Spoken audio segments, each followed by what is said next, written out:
अच्छी संगत, कोशिश कीजिए कि आप गलत लोगों से ना जुड़ें, कुसंगति से ना जुड़ें, हमेशा सत्संग से जुड़ें।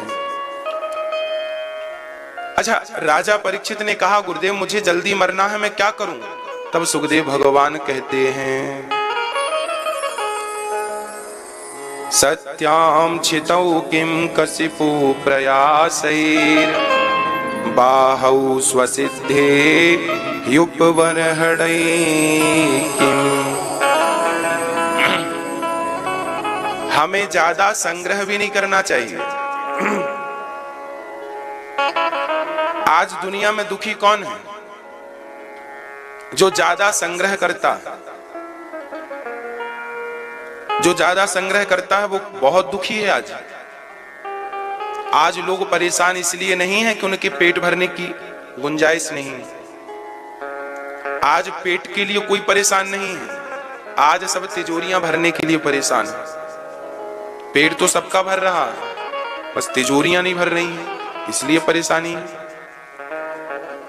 इसलिए हम आपसे कहते हैं कि जीवन में जितना संतोष होगा आप उतने ही सुखी रहेंगे। जब आवे संतोष धन, सब धन धूरी समान, गौधन गजधन बाजधन और रतन धन खान। अच्छा, हमारे पास बहुत कुछ है पर संतोष नहीं है, तो बहुत कुछ होने का अर्थ निकला संतोष ही नहीं है। इसलिए संतोष जरूरी है। क्या जरूरी है? संतोष। विधाता जितना दे दें उतने में हमें क्या करना चाहिए? संतोष कर। एक सेठ जी ने अपने मुनीम से कहा कि जरा देखना हमारी पूरी प्रॉपर्टी कितनी है। मुनीम जी बोले कम से कम 10 दिन लगेगा। अच्छा, इतनी प्रॉपर्टी थी कि मुनीम जी को हिसाब करने में 10 दिन लगा। चलो भाई 10 दिन ले लो।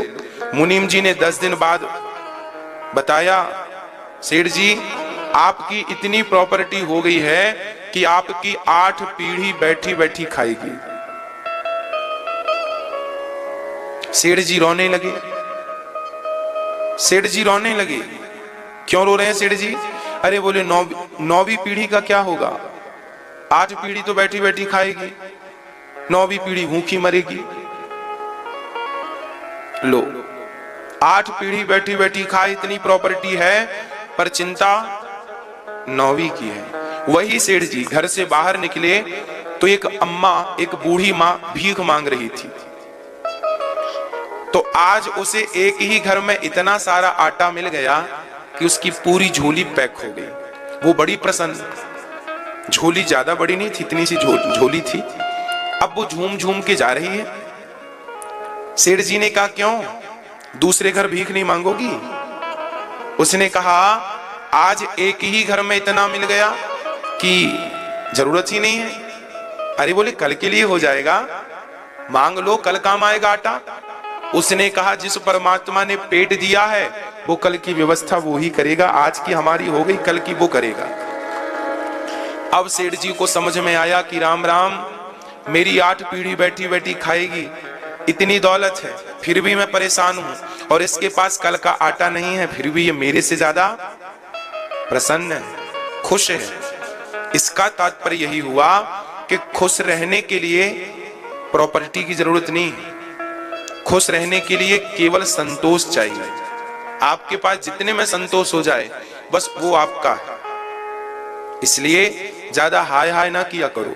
विधाता जो दे दें ईमानदारी से कमाओ और खुश रहो। फिर तो सीमा ही नहीं है करने की, कमाने की। कम करते जाइए, कमाते जाइए, पर संतोष सबसे बड़ी संपत्ति है, संतोष। इसलिए जब जमी पर लेट जाने से काम बन जाए तो पलंग के लिए प्रयास ना करो। तो किसी ने कहा तकिया तो रखना पड़ेगा।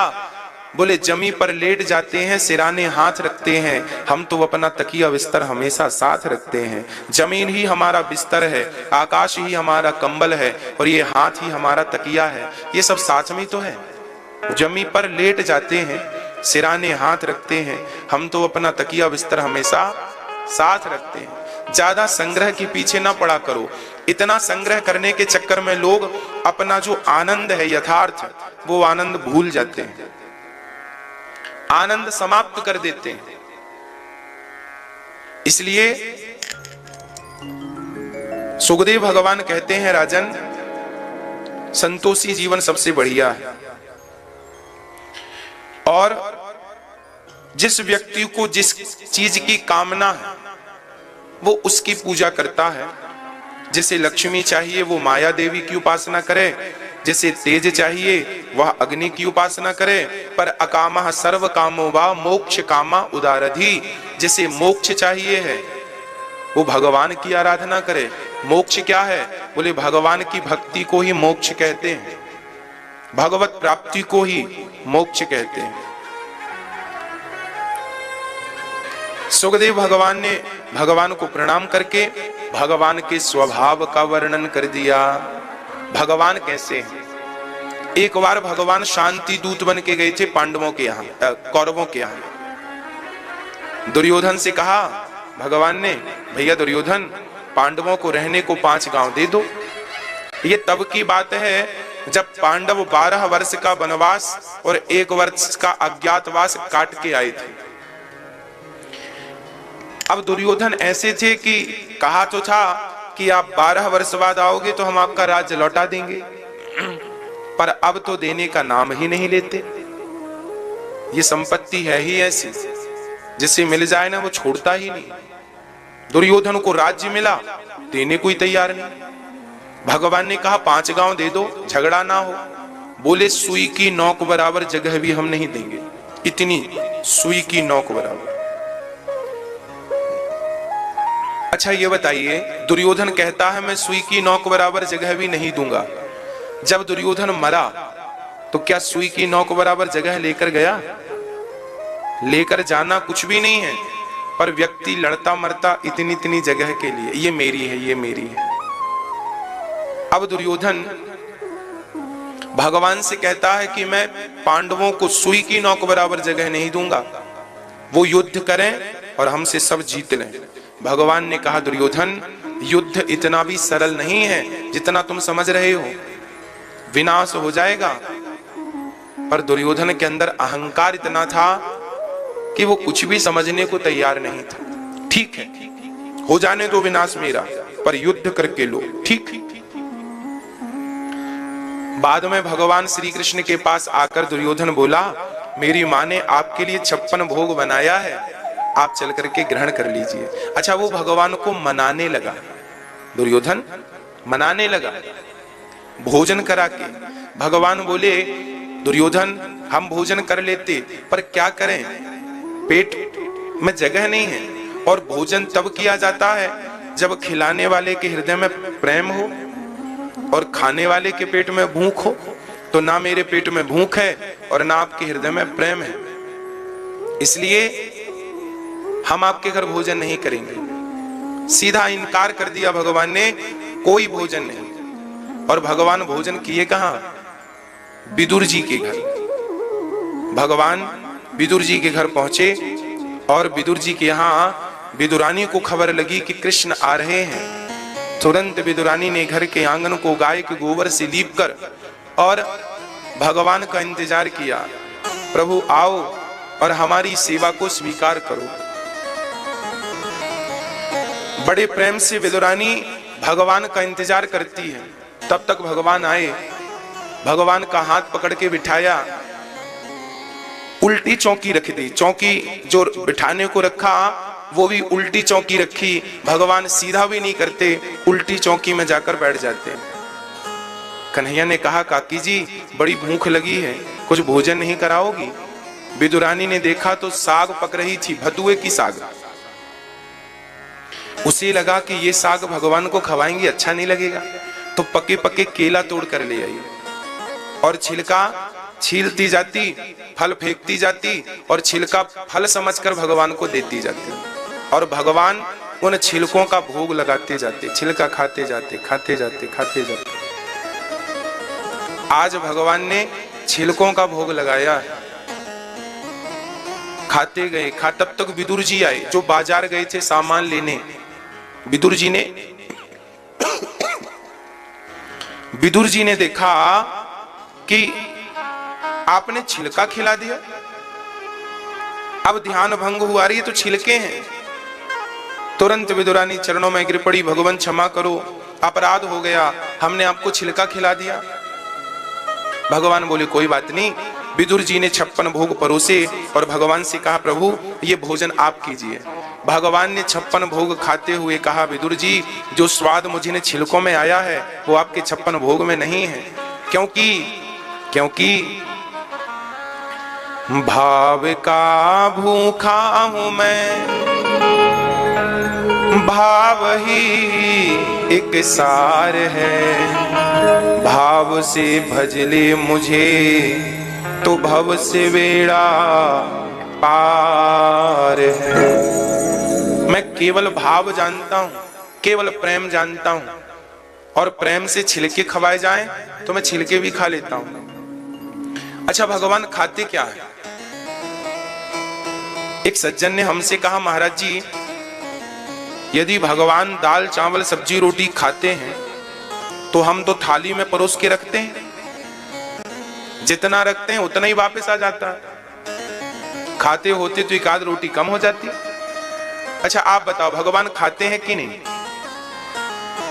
हाँ या ना? मैया जी ओ मेरी माँ खाते हैं भगवान? तो फिर रोटियां कम क्यों नहीं होती? खीर 2-4 चम्मच कम हो जाए, ना तो खीर कम होती ना रोटियां कम होती। फिर तो ये सवाल खड़ा हो ही जाएगा ना कि भगवान खाते कहां हैं? और जब खाते नहीं तो फिर लोग रखते क्यों हैं थालियां? और रखते हैं तो फिर भगवान को खाना चाहिए। क्या सही है और क्या गलत है? आइए इसका समाधान करते हैं। भगवान खाते हैं या नहीं, प्रश्न ये है। आज हम सिद्ध करके बताएंगे कि भगवान खाते हैं या नहीं खाते। भक्तों ये गुलाब का पुष्प, इसे हमने तराजू में रखा, तौल कर देखा, इसका वजन है 10 ग्राम। 10 ग्राम का वजन है। अब हमने इसे उठा लिया, फिर हमने इसकी खुशबू ली, और खुशबू लेने के बाद फिर से हमने तराजू में रख दिया, तो इसका वजन कम होगा या नहीं? हाँ या ना? बताओ, आप सभी बताएंगे वजन कम होगा?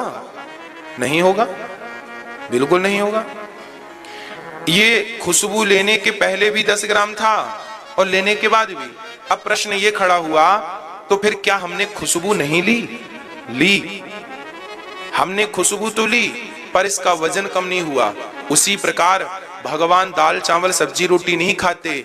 उस भक्त का जो प्रेम की खुशबू है, वो भोजन में जो प्रेम की खुशबू थी भक्त के द्वारा, भगवान उस प्रेम रूपी खुशबू को ग्रहण कर लेते हैं और दाल चावल सब्जी रोटी ज्यों का त्यों छोड़ देते हैं। भगवान वस्तु ग्रहण नहीं करते।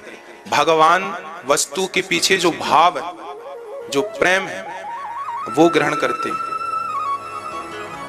इसलिए भगवान खाते हैं। जैसे भौरा रस पीता है। शेर का खाना पीना अलग है, मनुष्यों का खाना पीना अलग है।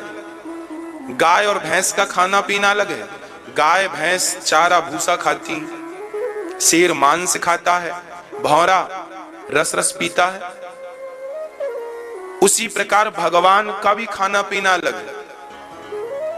शेर का पेट मांस से भरता है, गाय का पेट चारा से भरता है। हम सबका पेट दाल चावल सब्जी रोटी से भरता है।